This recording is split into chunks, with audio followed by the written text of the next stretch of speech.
Welcome again to SethFM, simulcast on YouTube. I am as ever your host and guiding light, Seth McDonough.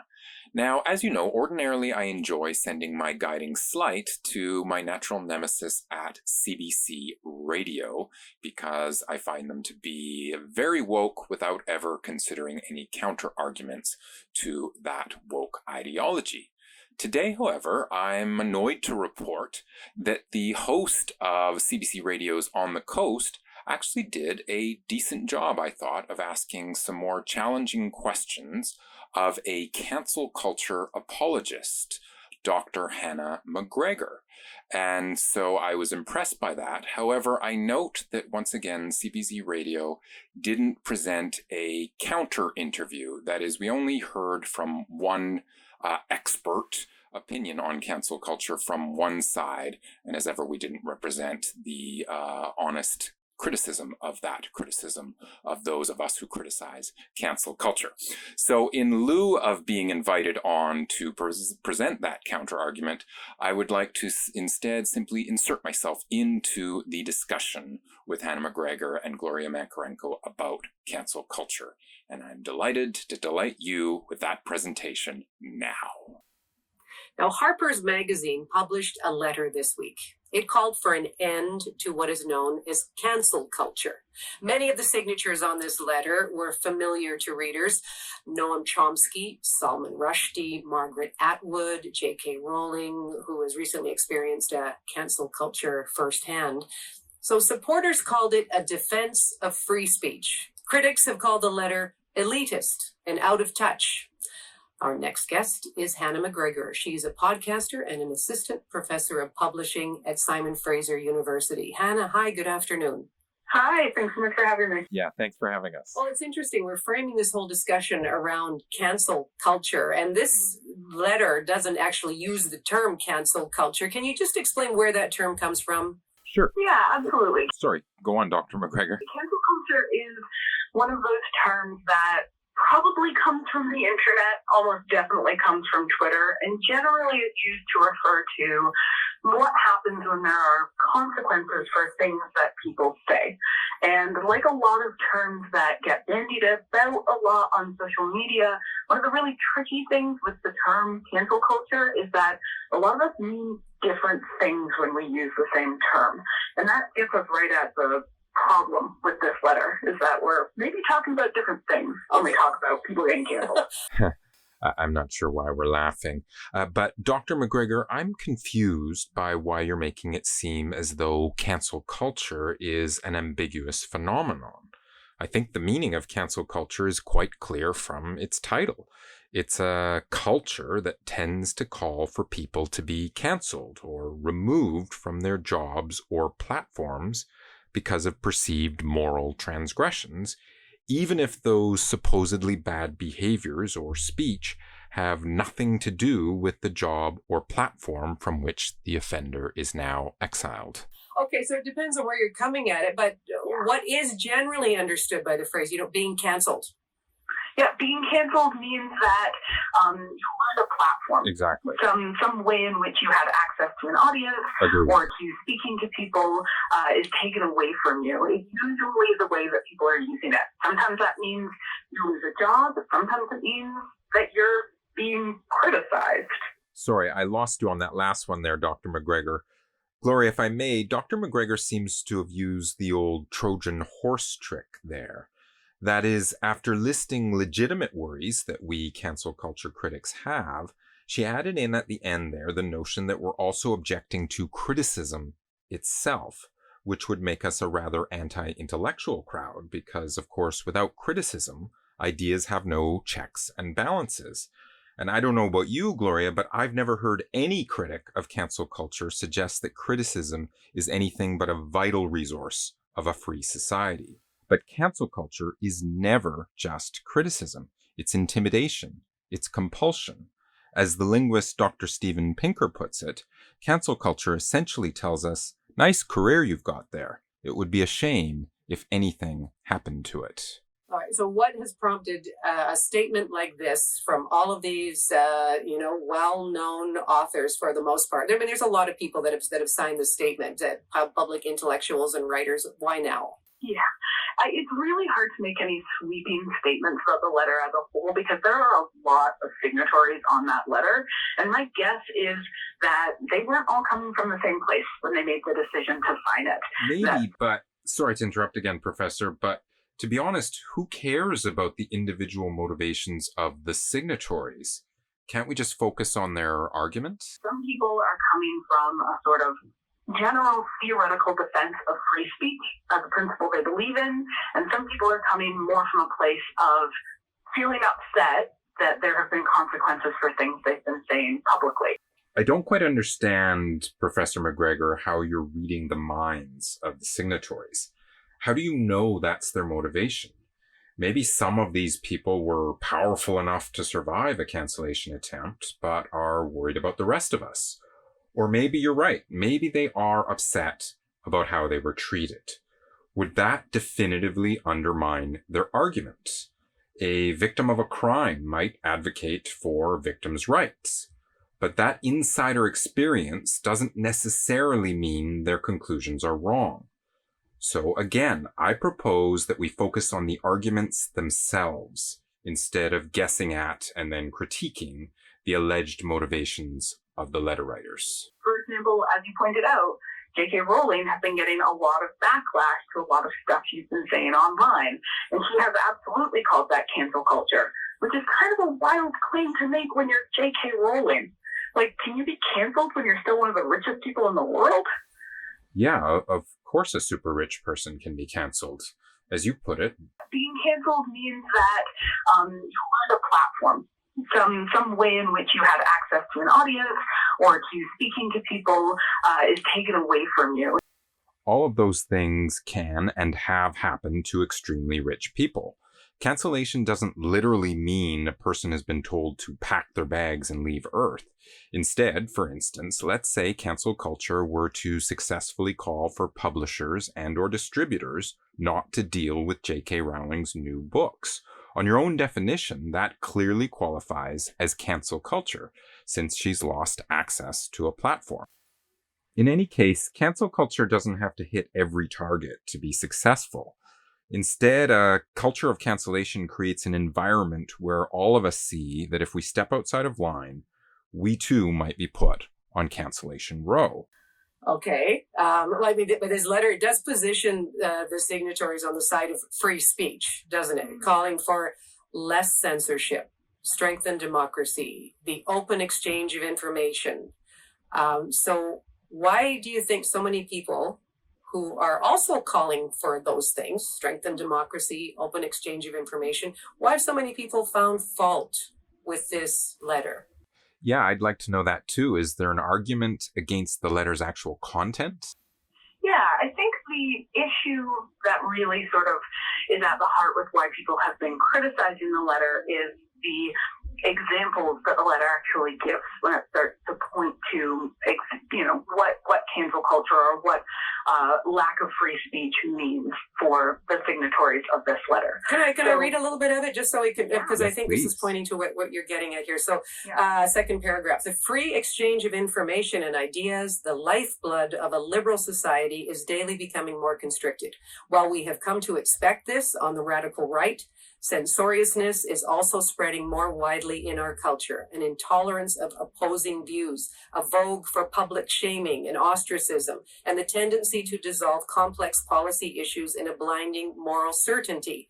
We uphold the value of robust and even caustic counter speech from all quarters. Exactly. But it is now all too common to hear calls for swift and severe retribution in response to perceived transgressions of speech and thought. And more troubling still, institutional leaders, in a spirit of panicked damage control, are delivering hasty and disproportionate punishments instead of considered reforms. Editors are fired for running controversial pieces. Books are withdrawn for alleged inauthenticity. Journalists are barred from writing on certain topics, and it goes on and on. But you were just saying, so get back to your point of why are people finding fault with those kinds of statements?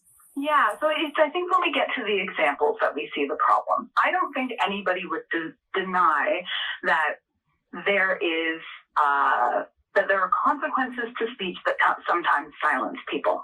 I think the question is, who do we get outraged about being silenced, and who do we ignore being silenced? I'm opposed to all of it. I don't want anyone who's not inciting violence to be silenced. And like most diehard free speech fans, I defend people even if I don't agree with them or even like them. And this letter and a lot of other conversations about cancel culture focus on the apparent silencing of people who were already in positions of power. So editors for major publications, professors are also listed in there. When we're talking about authors, we're talking about people like J.K. Rowling. But isn't it reasonable that when discussing cancel culture, one might cite public instances, given that the active work of cancel culture is focused on deplatforming people with platforms, i.e. people in the public eye? Plus, in any discussion, it can be helpful to cite public cases because they provide a more common frame of reference. But just because a cancel culture criticism features people of influence doesn't mean that their ordeals can't be used to point out danger to the rest of us. When we take out platform dwellers for, say, having an allegedly incorrect opinion, we're telling anyone who witnesses that fall that they too must conform to the approved thinking if they don't want their own less public exile.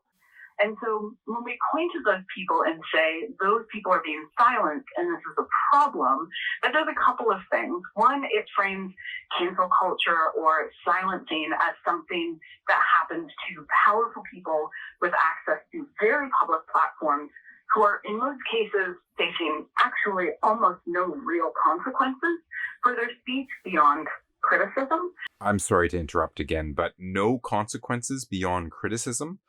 So when the Nobel laureate and medical researcher Dr. Tim Hunt was insta-fired from all of his positions for making a supposedly offensive joke at a conference, that was consequence-free? When Roseanne Barr was fired from her self-titled television show for an offending, some say racist joke that she made on Twitter, that removal was nothing more than simple criticism.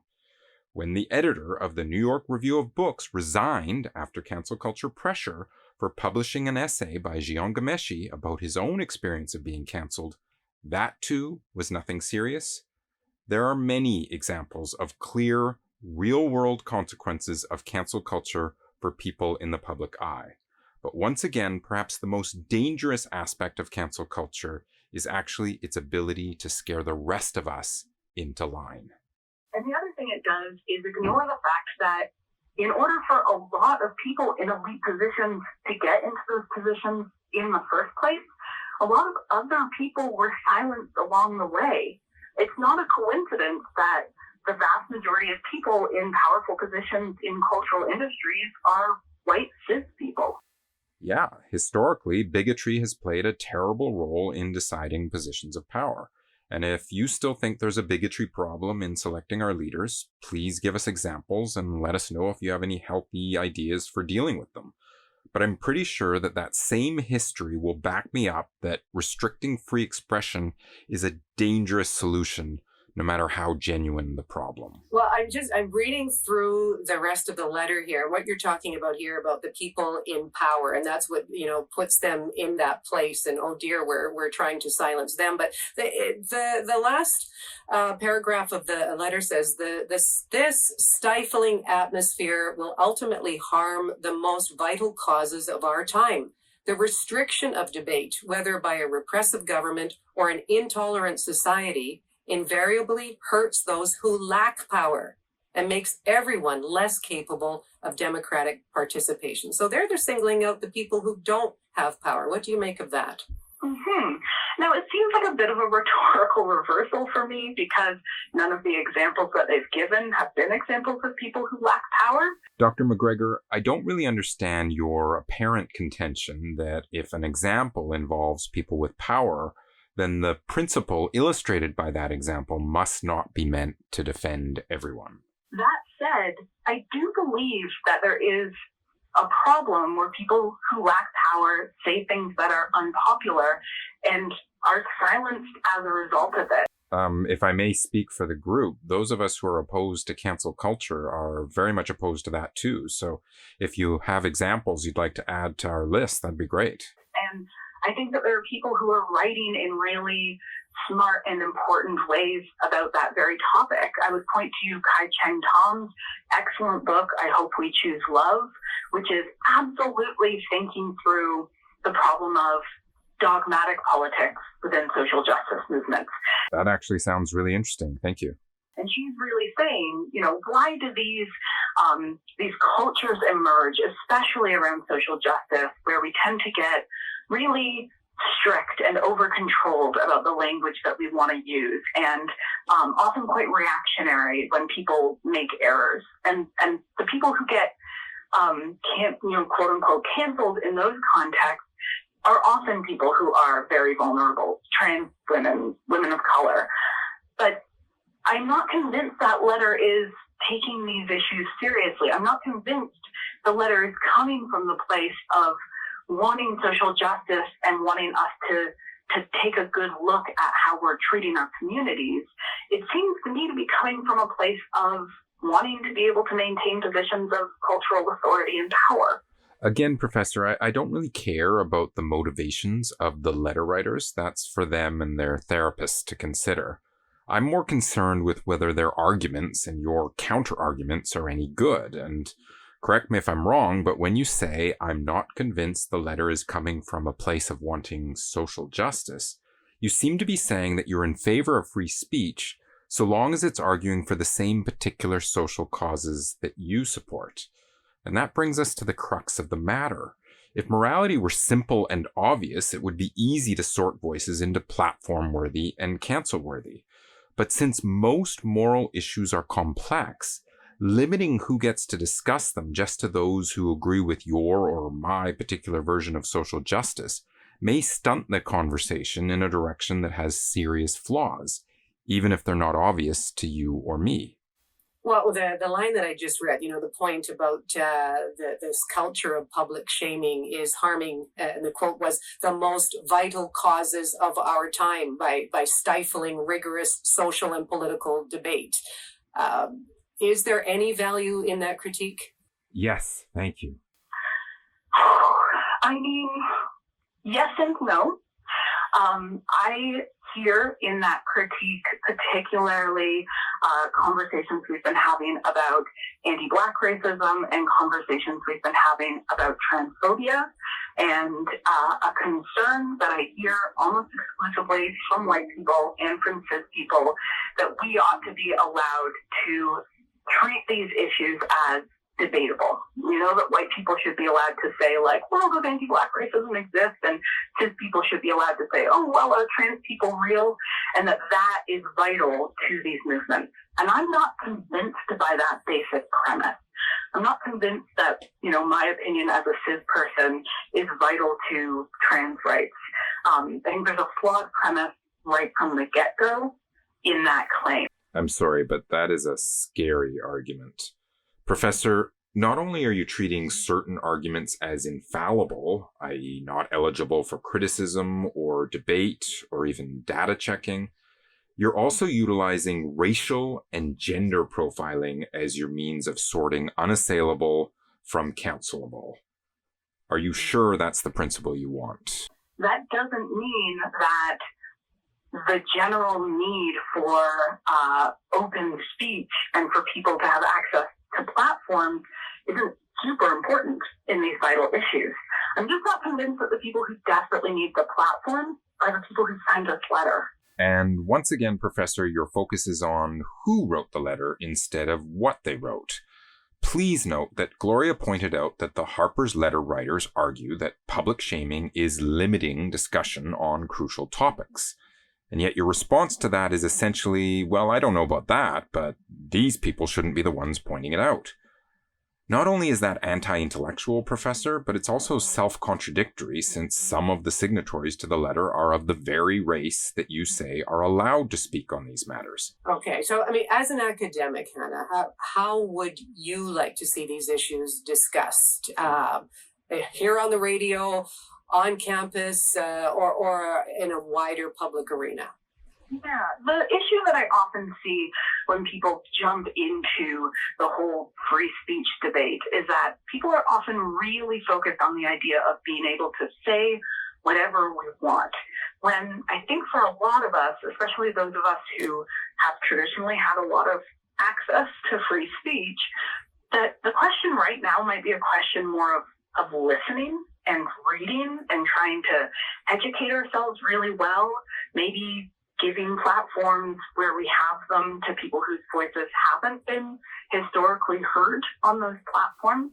Professor, are you sure the answer to historical bigotry is more bigotry? Under your system, you seem to believe that people are their race and gender. You essentialize people to their racial or gender identity, and you decide what they're allowed to say on that basis. But again, sometimes people of the race or gender you treat as infallible, such as, say, Dr. Thomas Sowell, a Harlem-raised and Harvard-educated economist, disagree with the very movements claiming to represent them. Is it okay for Dr. Sowell to express his skepticism? And if so, am I, as a white person, allowed to listen to him? And if I listen to him and find that I agree with him, is it okay if I say so out loud? What exactly do you have in mind, Professor? Maybe it's a good moment for a lot of people who are saying, oh, we need more free speech, to say, well, whose free speech? Is it yours right now? Is that the speech that's needed? Maybe somebody else's speech would be better. And maybe our job right now is to do a little more listening. Personally, I don't see free speech advocacy as a call for more people to speak. I see it instead as a defensive call for everyone's right to say whatever they choose. So sure, there are plenty of people who I too wish wouldn't say quite so much, but that doesn't mean that they don't have a right to say whatever they want, regardless of their race, gender, or ideological perspective. Do you disagree with that, Professor? Because you seem to be replacing the free speech ideal, I may hate what you say, but I'll defend to the death your right to say it, with a new aphorism. I defend free speech, but if I hate what you say, or if I find your identity to be oppressive, it's time to let someone else have the microphone. Is the conversation happening? Are you optimistic that we're going to get to that place? Yeah, I am. I absolutely am. And I'm optimistic because I think that activist communities are full of people who want to change the world and who are doing incredibly important work to make that possible. And I think that if we can really gather around a shared commitment to mutual liberation, then we'll be able to have more effective conversations about what we mean by free speech in the first place. Professor, please correct me if I'm mischaracterizing you, but you seem to be saying that once everyone accepts your moral assessment of how society should be constructed, then you'll consider telling us what constitutes free speech. I think you've got things backwards. Free speech is the vital ingredient that allows us to negotiate a better society. Without free speech, we give inordinate power to those controlling it. Hannah, do you think this letter has legs? This is probably the first, but probably not the last conversation we're going to have about it. What do you see happening from here? We've already seen some people say, no, that isn't the exact message I wanted to send. Take my name off the list. What do you see? I honestly don't see this particular letter turning out to be some huge cultural tipping point. I think there's some people on that list who people were disappointed to see, and we might see some signatures retracted. Yeah, as I understand it, Gloria, one person retracted her signature because she didn't realize who else was signing the letter. So she used self-guilt by association. What a sad story. Why would you cease to stand behind what you claim to believe in just because someone you don't like also believes in it? We'll see some people really doubling down on the message. I don't think those people will surprise us hugely either. I think probably this letter is more a symptom of a larger conversation than anything else. And at what point do you think we'll all be ready to have that larger conversation? If you're saying we should be in listening mode, most of us right now, what's your hope? That's the listening part of a larger conversation, right? I mean, what kind of conversation involves you only talking? That sounds very sweet in theory, but Professor McGregor, again, correct me if I'm wrong, but you just hinted that certain signatories who people are, quote, disappointed in might consider removing themselves from a letter that criticizes cancel culture. So are you sure you're in favor of a two-way conversation, or do you only want to hear from people who share your values? A very good point. A very good point. Thank you, Gloria. Hey, thank you very much. Nice to have you on the program today. Yeah, thanks for having me on, Gloria. Pleasure. What I find to be so scary about Dr. McGregor's argument is she seems to have no interest in looking at the actual arguments of the Harper writers themselves. Instead, she focuses on the people making the argument. It's really hard to make any sweeping statements about the letter as a whole because there are a lot of signatories on that letter. And even though Dr. McGregor says that she believes in free speech, she then notes that some of these voices are not the ones we're looking for. I'm just not convinced that the people who desperately need the platform are the people who signed this letter. So it's not clear to me what Dr. McGregor's principles are in regard to cancel culture. Here's my principle. I think it's unethical for employers to discipline employees for outside of work conduct. I don't believe they should have that power. Now, you may disagree with me on that ethical stance, but note that it is clear and ready to take on all examples. But what of Dr. McGregor's principles? Maybe it's a good moment for a lot of people who are saying, oh, we need more free speech, to say, well, whose free speech? Is it yours right now? Is that the speech that's needed? Note that the writers of the Harper's letter gave specific examples of where they think cancel culture is being censorious. And so in lieu of giving her own dividing line between freedom and helpful restrictions on speech, Dr. McGregor obfuscates and simply insults those writing their own dividing line. And some people are coming more from a place of feeling upset that there have been consequences for things they've been saying publicly. And that's the MO of cancel culture. Even while canceling people, it denies having the power to do so. It frames cancel culture or silencing as something that happens to powerful people with access to very public platforms who are in most cases facing actually almost no real consequences for their speech beyond criticism. After all, say cancel culture apologists, there's really no such thing as cancel culture. Can you be canceled when you're still one of the richest people in the world? Well, if you'd like to cancel me, hit the like button below, because like actually stands for loud, insistent, canceling everyone. Enjoy.